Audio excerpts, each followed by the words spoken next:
Saudara, hanya orang-orang yang melakukan perintah Yesus yang akan disertai sampai pada akhir zaman.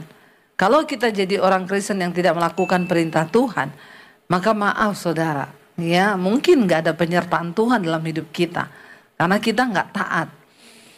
Dikatakan di sana, pergilah, jadikanlah semua bangsa muridku. Tuhan sudah memberikan kita kuasa untuk pergi menjadi saksi, ya. Karena itu setiap kita yang mau menjadi saksi Kristus, maka wajib kita ini memiliki pengalaman pribadi dengan Tuhan. Karena kalau kita tidak punya pengalaman, kita tidak pernah ketemu dia, apa yang kita mau saksikan? Goal dari kekristenan adalah waktu kita mengalami perjumpaan dengan Tuhan dan kita menjadi saksi bagaimana hidup kita ini dirubah ketika kita berjumpa dengan Tuhan. Saudara, ada seorang jemaat yang kirim kesaksian kepada saya, sangat memberkati. Dia bilang gini, Bu Debbie, shalom. Saya mau bersaksi, Bu. Saya ini dari kecil Kristen, Bu, Kristen. Tapi saya baru mengetahui dan mengenal kebenaran bagaimana menjadi Kristen yang benar. Itu saya baru tahu ketika saya menemukan khotbah-khotbah Ibu di YouTube. Lalu saya ikuti mesbah doa, mesbah syukur setiap pagi. Tadinya saya ini, Bu, ya saya pokoknya Kristen, tapi saya hidup dalam dosa, saya kepahitan, saya benci sama orang. Lalu akhirnya karena saya hidup dalam dosa, ya keuangan saya juga, ya pasti saya tidak ada penyertaan Tuhan. Jadi berkekurangan, setiap kali berkekurangan dia pinjam uang. Pinjam sama temen, pinjam sama saudara, pinjam sama mertua, pinjam sama orang. Lalu makin terjebak, hidupnya menjadi rumit. Satu kali saya temukan khotbah Ibu, dia bilang, saya dengerin. Ada satu kerinduan di hati saya untuk saya ini bertobat dan sungguh-sungguh hidup ikut Tuhan. Saya akui semua dosa saya bereskan hidup saya, Bu. Dan yang menjadi satu pergumulan saya ini terjebak utang. Waktu itu saya harus menyediakan uang dalam waktu beberapa hari, di pertengahan bulan itu sekian. Saya sempat terpikir untuk ambil handphone, lalu mulai mencari orang yang bisa saya pinjemin uang. Saya pinjem. Tapi saya ingat, ya Ibu Debbie selalu berkata, kalau ada masalah jangan cari manusia. Nggak usah telepon pendeta minta didoakan. Nggak usah telepon siapapun untuk pinjam uang. Sekali-sekali coba kamu itu andalkan Tuhan. Sebab firman Tuhan berkata, diberkatilah orang yang mengandalkan Tuhan. Tapi terkutuklah orang yang mengandalkan manusia dan kekuatannya sendiri. Lalu dia bilang, saya sudah terpancing mau pinjam uang, ya. Bapak Ibu kalau lagi butuh uang, yang dicari siapa? Mertua kah? Anak kah? Ya, temen kah? Sahabat kah? Atau penggadean kah? Lalu dia bilang begini, saat itu saya ingat apa yang Ibu bilang, cari Tuhan, masuk kamar tutup pintu. Saya lakukan itu, Bu. Saya akhirnya gak jadi pinjem, saya taruh handphone saya, gak mau saya mau belajar mengandalkan Tuhan. Kenapa seringkali kita gak pernah melihat mujizat? Karena kita ini sering tidak mengandalkan Tuhan. Lalu dia bilang dia duduk di kamar, dia nangis. Dia bilang cuma nangis, Tuhan. Aku butuh kekuatan Tuhan hari ini. Saya gak tahu saya harus siapkan uang sekian. Ya, dan saya tidak tahu jalan keluarnya bagaimana. Tapi aku mau mencari Engkau dan mau minta tolong Tuhan. Tolong terlibat dalam hidupku. Saya ini mau bertobat. Dan memang dia sudah memulai pertobatan. Alkitab berkata Tuhan itu Tuhan yang melihat hati kita. Tiba-tiba saudara dia bilang, waktu selesai saya berdoa itu, Bu, belum ada jawaban. Tapi hati saya damai. Karena sudah mencurahkan isi hati saya sama Tuhan, saya sudah nangis, sudah plong. Makanya kenapa saya selalu bilang, Bapak Ibu nggak usah minta doa, nggak usah cari pendeta, tapi cari Tuhan. Karena waktu kau ketemu Tuhan, mungkin masalahmu belum selesai, tapi perasaanmu sudah belum. Ada damai sejahtera, ada sukacita, ada kekuatan. Akhirnya dia bilang saya mendapat sukacita dan kekuatan, dan ya itulah ya saya bersyukur. Nah jam 3 sore dia bilang, dia doa tuh pagi. Jam 3 sore tiba-tiba temennya ngabarin, bilang sama dia, kamu udah keluar dari tempat kantor yang itu kan berapa tahun ya, 8 tahun. Kamu udah urus belum asuransi ketenaga kerjaanmu di sana?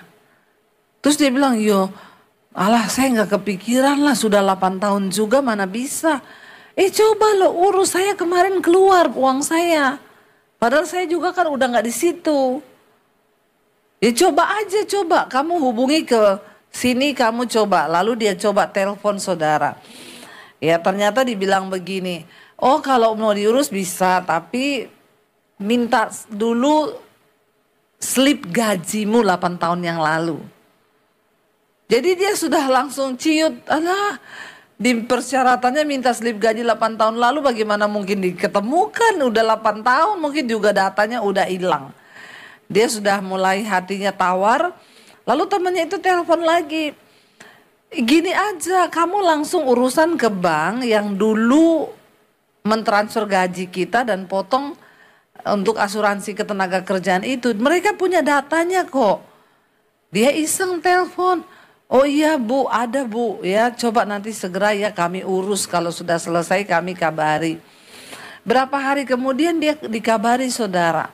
Permintaannya itu disetujui dan dia kaget waktu dikasih tahu dia turunnya asuransinya berapa, 2 kali lipat dari apa yang dia butuhkan. Kok enggak wow ya? Loh, Bapak Ibu ya ini kelihatannya sepele loh. Tapi pertolongan Tuhan kita kan nggak pernah tahu kan, tiba-tiba dia bilang, saya tahu Bu itu Tuhan ya. Setelah saya berdoa, mungkin kalau dia pinjam uang lagi, ya Tuhan gak gerakkan orang itu, kasih tahu ke dia. Bukankah semua Tuhan yang menggerakkan? Cuma digerakkan temannya yang baru dapat bisa telepon dia dan kasih tahu bahwa dia baru dapat uang, dia urus asuransi ketenaga kerjaan. Dan ternyata Tuhan menjawab kebutuhan dia, bahkan bukan hanya untuk yang dia butuhkan, ada lebihnya. Saudara, kita seringkali tidak mengerti jalan Tuhan. Lalu dia bilang begini, Ibu, saya baru tahu ya, dan saya baru mengerti, baru melihat mujizat. Sebenarnya Tuhan sudah sediakan mujizat loh buat kita. Untuk kita alami dan bisa kita saksikan kepada orang. Tapi seringkali karena dengan pikiran kita, dengan triknya kita, dengan kepintarannya kita ini seringkali nggak mau melibatkan Tuhan. Ya, saudara jangan pernah engkau mencoba menyelesaikan persoalan di hidupmu dengan kekuatanmu. Karena banyak hal dalam hidup ini yang tidak bisa kita selesaikan dengan kekuatan kita. Ya, stres, tertekan, bisa kena stroke. Kalau kita mencoba dengan otak kita yang terbatas untuk mencari jalan keluar. Tapi waktu kita libatkan Tuhan, banyak hal-hal yang supranatural yang bisa terjadi di hidup kita. Ayo ikut Tuhan tuh sungguh-sungguh, harapkan Tuhan. Jangan apa dikit minta tolong, apa dikit pinjam, apa dikit utang, apa dikit. Makin terjepit, makin terkutuk, itu Alkitab bilang. Karena itu firman Tuhan yang bilang. Lalu dia bilang, saya menyaksikan Bu pertolongan Tuhan. Dan sekarang Bu, saya bisa bersaksi. Saya cerita ke orang apa yang saya alami. Tuhan itu ajaib. Kalau kita ini tidak pernah mengalami Tuhan, bagaimana kita bisa menjadi saksi? Ya, kita kayak orang yang gak pernah lihat apa-apa, ya itu yang saya bilang, kayak orang buta nyanyi. Pelangi-pelangi alangkah indahmu, katanya merah kuning hijau, katanya di langit yang biru, katanya semua katanya, karena dia sendiri tidak melihat. Jangan menjadi orang Kristen yang buta. Saya nih kalau mau bersaksi tentang Tuhan saudara, terlalu ajaib, begitu banyak kata Daud. Perkara yang aku akan saksikan tentang kemasyuranmu, tentang kedahsyatanmu. Dan itu tidak terhitung jumlahnya. Ya, mari alami Tuhan. Makanya Yesus berkata, pergi saudara, jadikan semua bangsa muridku itu. Ini bukan artinya kita, saudara nggak perlu menghafal ayat dan saudara nggak perlu bilang, di dalam Yohanes pasal yang begini, ayat yang begini berkata. Nggak usah. Bersaksi itu apa? Engkau ceritakan yang kau alami bersama Tuhan. Cuma itu aja saudara cerita. Bagaimana pertolongan Tuhan, saudara cerita bagaimana saudara mengalami Tuhan secara pribadi. Dan itu akan menjadi satu kesaksian yang sangat powerful untuk memenangkan orang-orang percaya kepada Yesus. Saya beberapa waktu yang lalu saudara pergi seminar hamba Tuhan di Luwuk, Kepulauan Banggai, Luwuk Banggai. Sampai di sana ada satu pendeta yang bilang sama saya, Bu, jemaat saya tuh pendengar jemaatnya ibu di mesbah doa. Dia tuh tadinya bukan orang Kristen, Bu, dia agama lain. Tapi dia terima Tuhan Yesus lewat khotbah-khotbah ibu. Jadi saya tanya, dia sekarang di mana? Suruh datang dong, saya mau dengar kesaksiannya. Saya tuh suka dengar kesaksian saudara. Kenapa? Karena itu menambah iman kita. Dan Alkitab berkata, perkataan kesaksian kita itu mengalahkan iblis loh. Ya, kalahkan iblis dengan perkataan kesaksian kita. Itu sangat meneguhkan. Lalu bapak itu bilang, tapi dia lagi ada di Morowali, Bu. Kalau mau ke sini 5 jam perjalanan. Ya tanya aja dia mau nggak ketemu saya. Lalu ditelepon ternyata dia mau banget. Saya mau ketemu Ibu Debbie katanya. Terus dia datang naik mobil saudara. 5 jam. Karena kami seminar 3 hari di sana. Waktu ketemu saya dia mulai cerita. Bu, saya ini tadinya menikah dan hidup saya penuh masalah. Suami saya tadinya Kristen.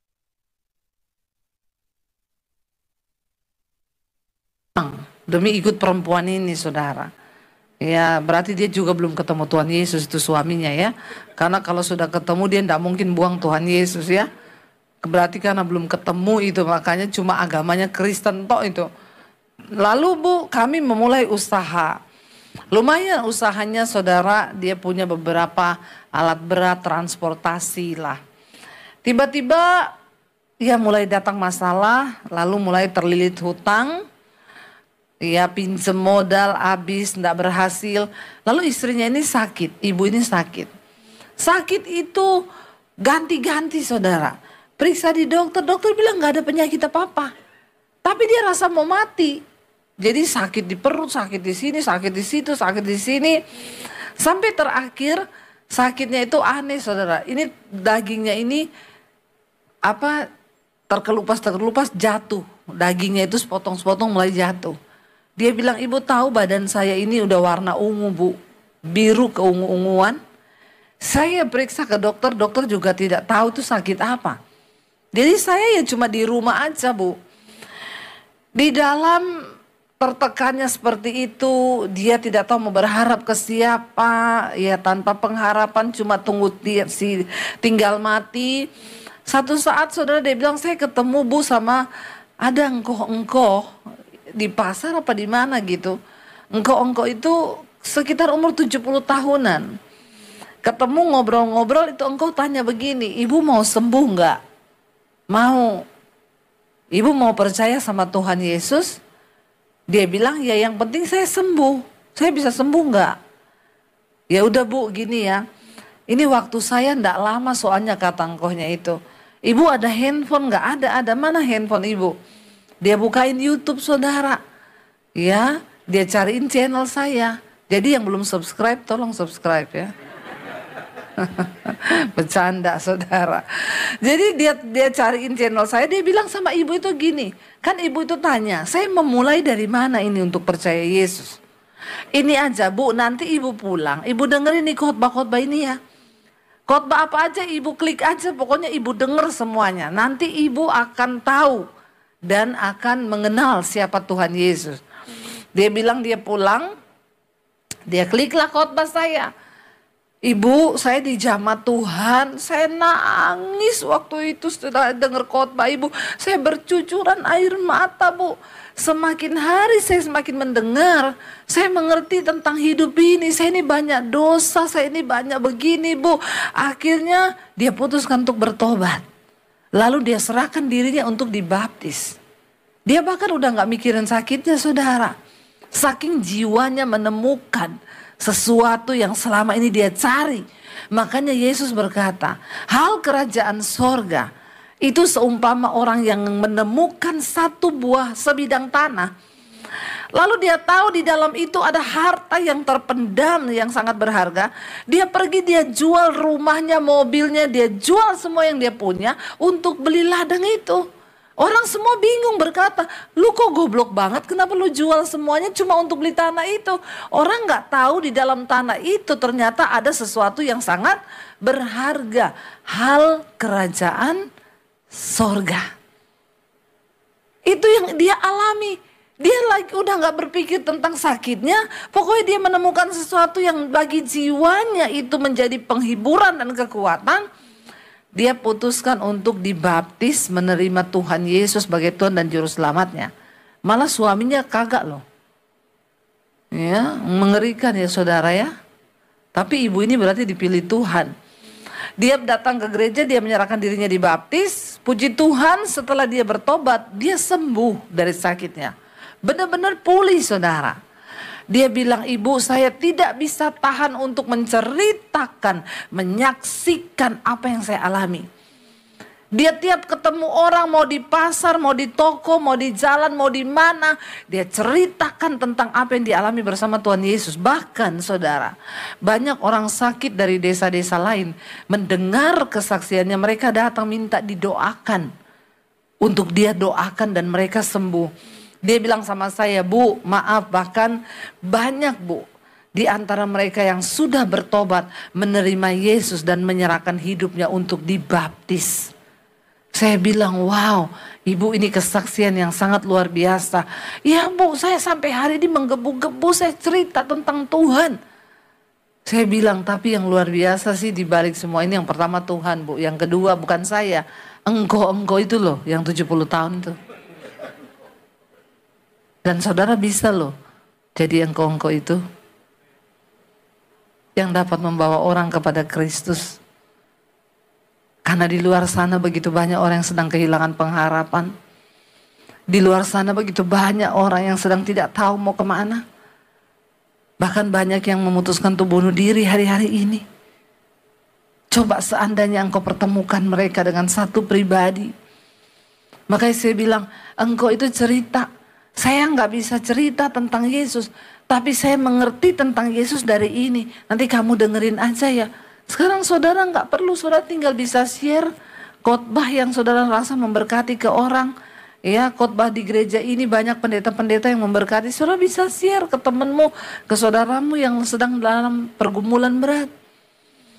Dan dikatakan di sana Yesus bilang, aku memberikan engkau kuasa. Pertanyaannya sekarang kita mau atau tidak? Untuk menjadi saksi Tuhan. Ya, tapi banyak yang bilang saya nggak bisa, bukan asjuk, saya juga nggak tahu mau cerita apa. Orang saya juga belum pernah mengalami Tuhan. Nah ini beda kasus lagi. Karena banyak orang Kristen yang duduk di gereja, tapi sesungguhnya mereka belum mengalami Tuhan. Ayo saudara, kenapa saya selalu berkata kepada jemaat, kalau engkau ada masalah, masuk ke kamarmu, tutup pintu, cari Tuhan. Karena waktu engkau berjumpa secara pribadi dengan Tuhan, itu awal dari pemulihan atas hidupmu, kesembuhan atas hidupmu, dan itu awal benih engkau menjadi saksi yang hidup bagi Kristus. Amin. Saya selalu bilang sama jemaat, ibu saya mau konseling, tidak usah konseling. Kau pulang saja, kau berdoa, baca Alkitab. Karena semua masalah hidupmu itu ada di Alkitab. Percuma kau konseling sama beberapa orang pendeta, kalau kau tidak cari Tuhan, kau tidak mengalami pemulihan. Orang banyak ngomong saya ini pendeta galak, pendeta gila, tidak mau doakan orang. Ya terserah, tapi saya mau ngajarin saudara sesuatu yang benar. Karena waktu kau berjumpa dengan Tuhan, saya yakin waktu kau masuk kamar, kau tutup pintu, Yesus berkata, berdoalah kepada Bapamu di tempat yang tersembunyi. Sebab Allah akan menjawab doa dari tempat yang tersembunyi. Di kamar, itu tempat terbaik untuk kau mencari Tuhan. Orang tanya ibu kalau ke Israel, di mana yang ibu berdoa merinding-merinding? Saya bilang gak ada tempat yang bikin kita merinding waktu berdoa itu di dalam kamar.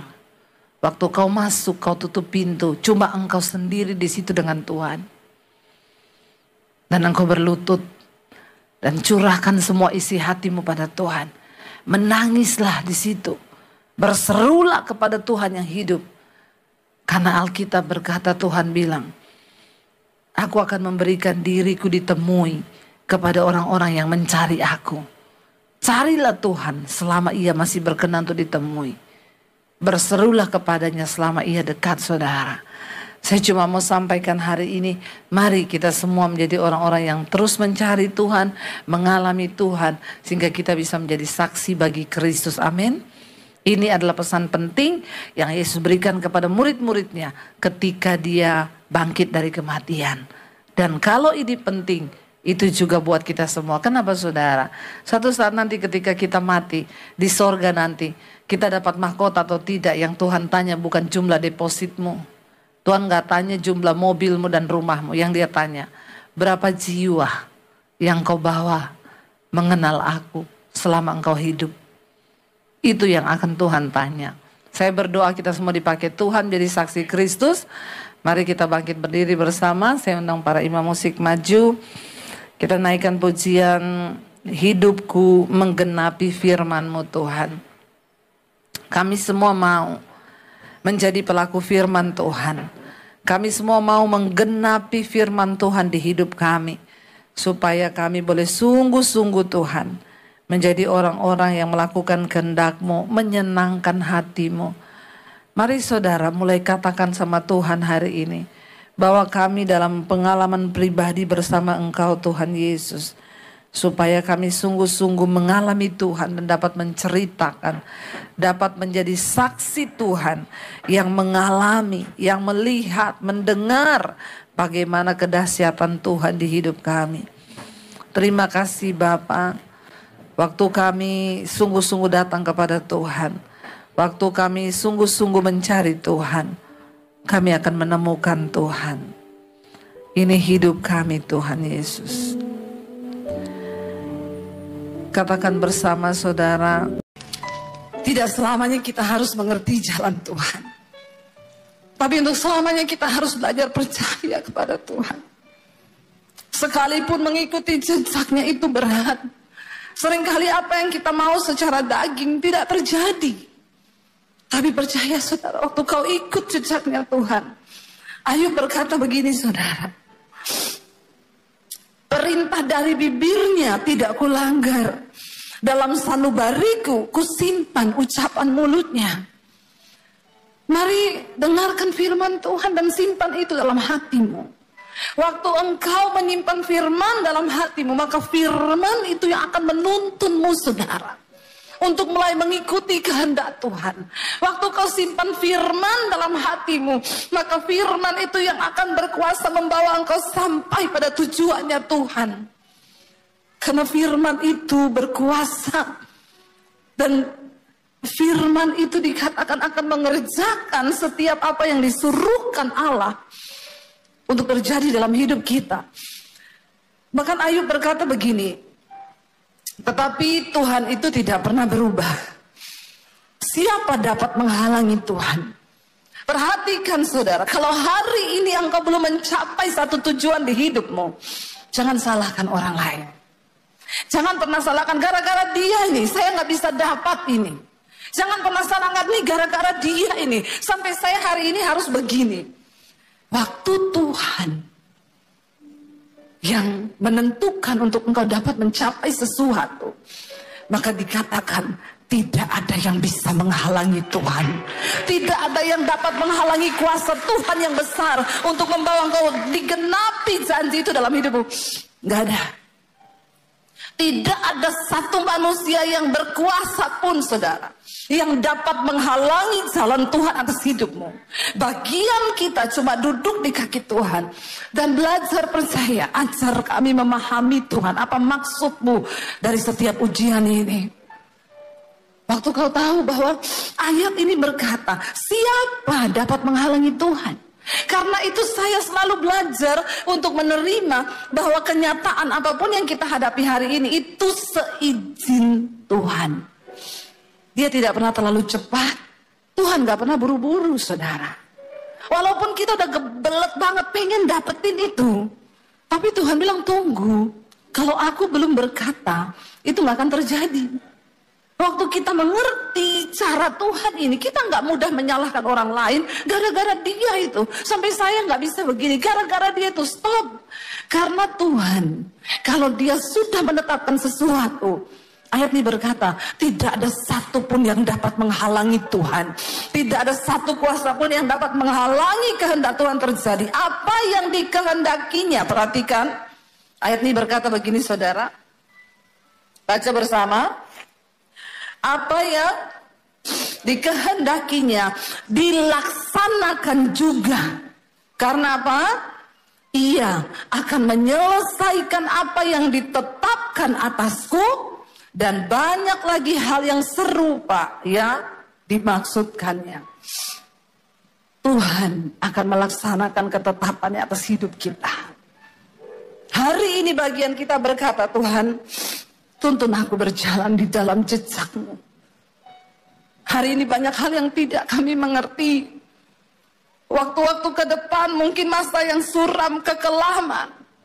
Tapi waktu Engkau datang dan berkata pada Tuhan, aku mau Tuhan ajar kami memahami semua rencana-Mu atas hidup kami. Maka dia Tuhan yang turut bekerja, mendatangkan kebaikan atas hidup kita. Bangkit berdiri bersama saudara. Angkat hatimu pada Tuhan. Serahkan hidupmu kepada Tuhan malam ini. Ini adalah titik balik. Bilang, Tuhan, biar malam ini menjadi titik balik hidupku kepada Tuhan. Kami datang, Tuhan, memberi hidup kami kepadamu, Bapa. Bahwa lidah kami hanya memuji. Yes, Lord.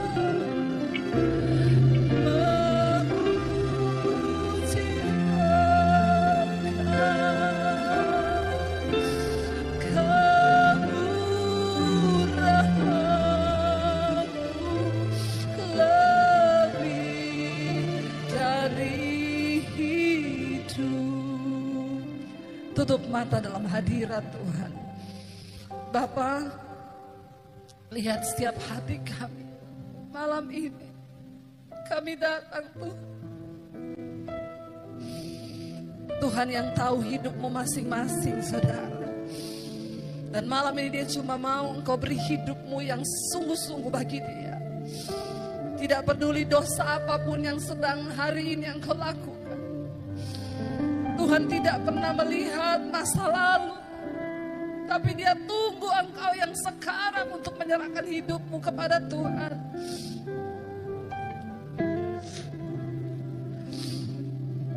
Ini hidup kami, Tuhan Yesus. Berapa banyak di antara saudara yang mau sungguh-sungguh menyerahkan hidupmu pada Tuhan? Angkat tanganmu di tempatmu, saya akan berdoa. Tuhan, Engkau melihat setiap tangan kami yang terangkat kepadamu, Tuhan. Ini kami di atas kota Palangkaraya ini, Tuhan.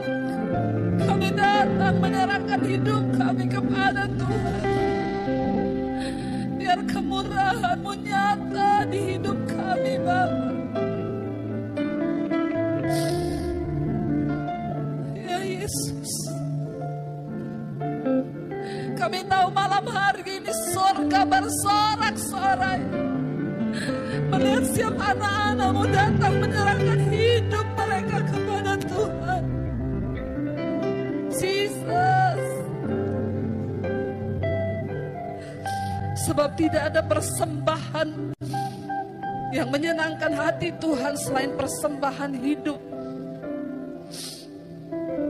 yang kudus dan yang berkenan kepada Allah. Apapun keadaan kami malam ini, kami mau berkata sekali Yesus. Kami mau tetap pilih Yesus saja dalam hidup kami. Tuhan, apapun yang sedang mereka alami dalam hidup mereka malam ini, hamba percaya Engkau yang Maha Tahu.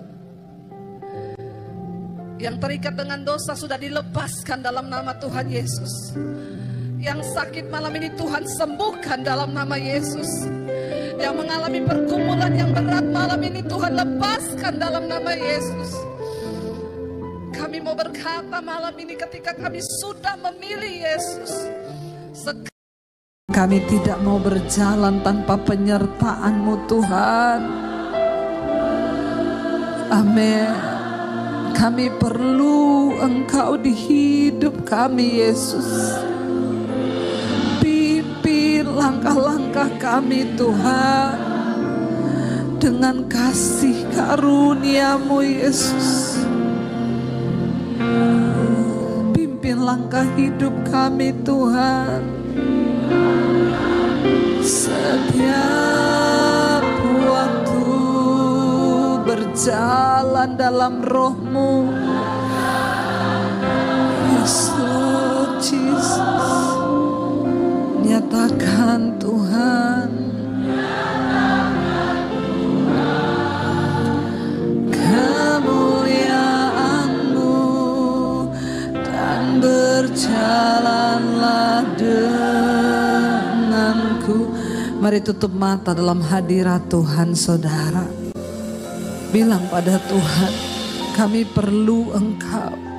Kami tidak bisa berjalan di hidup ini tanpa Tuhan. Kami perlu Tuhan dalam hidup kami.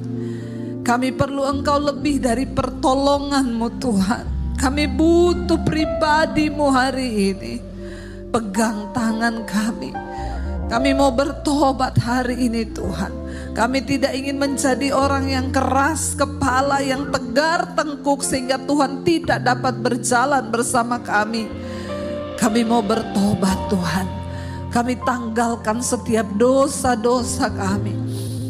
Kepahitan, kemarahan, kekhawatiran. Kami tanggalkan setiap kenajisan, persinahan, perselingkuhan, rokok, judi, minuman keras, apapun yang tidak berkenan di mata Tuhan. Kami mau buang itu semua jauh-jauh. Biar kami menata hidup semakin bijaksana lewat firman Tuhan yang kami lakukan di hidup kami. Firman-Mu itu petunjuk bagi jalan-jalan hidup kami Tuhan. Kami akan berbahagia ketika melakukan firman Tuhan. Karena Engkau yang sudah berjanji dan Engkau tidak pernah menarik kembali setiap firman yang Engkau ucapkan. Bawa kami Tuhan untuk sungguh-sungguh bertobat supaya anak cucu kami juga boleh berbahagia karena iman kami di hadapan Tuhan. Kami perlu kasih karunia Tuhan. Ada begitu banyak persoalan yang mungkin kami hadapi hari ini. Tapi ketika Tuhan beserta dengan kami, Engkau pegang tangan kami, ada damai sejahtera di hidup kami Tuhan. Ada kekuatan yang melimpah dari Tuhan di hidup kami. Terima kasih Bapa. Karena itu kami naikkan doa ini di hadapan Tuhan. Sekali lagi angkat tanganmu saudara. Naikkan pujian ini sebagai doa kita di hadapan Tuhan. Kami tidak mau berjalan tanpa penyertaan-Mu Tuhan. Amin. Kami perlu Engkau di hidup kami Yesus. Pimpin langkah-langkah kami Tuhan. Dengan kasih karunia-Mu Yesus. Pimpin langkah hidup kami Tuhan. Setiap waktu berjalan dalam Roh-Mu. Yes Lord Jesus. Nyatakan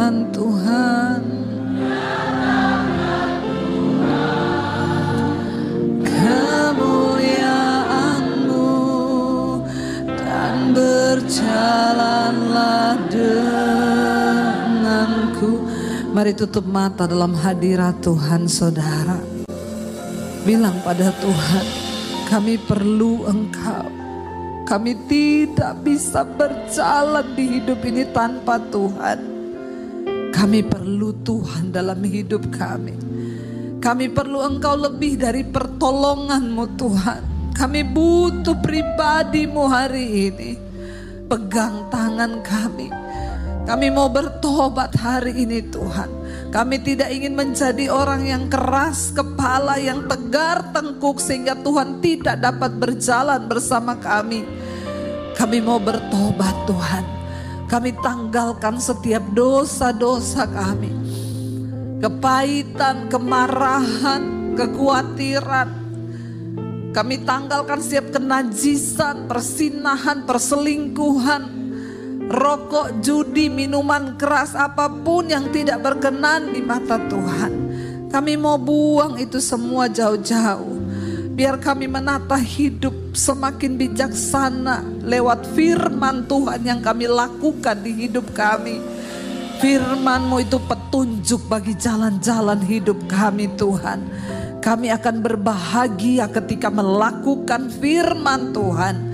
Karena Engkau yang sudah berjanji dan Engkau tidak pernah menarik kembali setiap firman yang Engkau ucapkan. Bawa kami Tuhan untuk sungguh-sungguh bertobat supaya anak cucu kami juga boleh berbahagia. Katakan di hadapan Tuhan, ini kami Tuhan. Lihat hati dan hidup kami. Apakah kami setia dan tulus hati mengasihi Engkau? Apakah kami sudah melakukan yang baik di mata-Mu Tuhan? Ampuni kami Bapa. Kalau kami sering kali melakukan apa yang tidak baik di mata-Mu, hari ini kami mau bertobat Tuhan. Bawa hidup kami dalam perkenanan-Mu Bapa. Bawa kami masuk Tuhan. Karena ada begitu banyak hal di hidup ini yang tidak bisa kami selesaikan dengan kekuatan kami. Firman-Mu berkata, terkutuklah orang yang mengandalkan kekuatannya sendiri, tapi diberkatilah orang yang mengandalkan Tuhan. Kami mau belajar hidup mengandalkan Engkau Tuhan.